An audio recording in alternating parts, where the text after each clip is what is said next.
Boy, it's tough putting together a list of the top 5 Rams of all time, but Elliot Harrison did his best, and here's how it looks with Isaac Bruce at number 5, one of the few guys that was a member of the Los Angeles Rams and then the St. Louis Rams.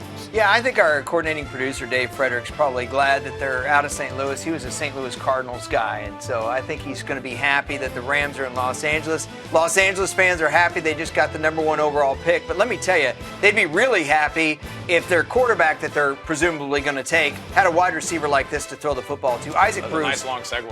I like that. Well, hey, Isaac Bruce came in the league in 1994, and let me tell you, this guy was so good. His second year in the league, Mark, one of the best seasons ever. Over 1,700 yards with quarterbacks you've never heard of throwing in the football. Chris Miller in his last year, and I want to say T.J. Rubley or Mark Rippon.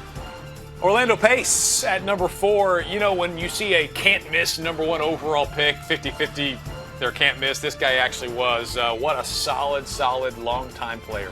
Well, I just talked about St. Louis fans, and one thing that St. Louis Rams fans obviously got to see was a great left tackle, maybe the best Rams player that played exclusively with the St. Louis club.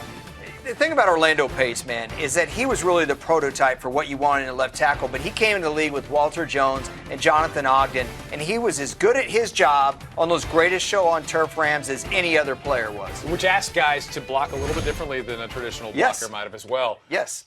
Moving on to the number 3 guy, you look at Jackie Slater, a fellow lineman who played college ball with Walter Payton, which is impressive, as is 20 years with the Rams. Unbelievable. Now, this guy played 1 year in St. Louis, 1995, but he got his start with the LA Rams in 1976.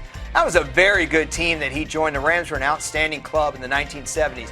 But the 80s was really this guy's decade. That's when he made his Pro Bowls, and he paved the way for Eric Dickerson to run for 1,800 yards as a rookie and then come back and run for 2,100 yards. This guy was a stout right tackle for years, and hey, his son's a heck of a special teamer for the New England Patriots. Hey, his name is David Jones, but you may know him better as Deacon Jones at number 2.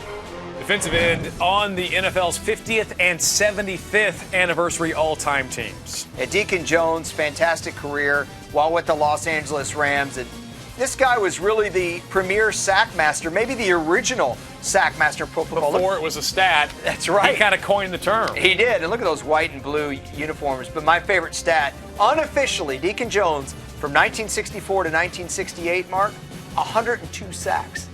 That's 20 sacks a year in 14-game seasons, dude. 14-game seasons. Incredible. Yes. And appropriate that he kind of came up with that term as well. You bet. All right, going to your number 1 all-time Ram, Merlin Olsen. By the way, one of 3 Olsen brothers to play in the NFL, Phil and Orrin, the other one, 14 times named to the Pro Bowl. There you go. Well, 14, that's the mark that Peyton Manning equaled. That is the high water mark in NFL history as far as Pro Bowls are concerned. Merlin Olsen only missed 1 time, and that was in somewhat of an injury-plagued end to his career, 1976. By that time, he was at the end of the road. Other than that final year, Merlin Olsen was the man.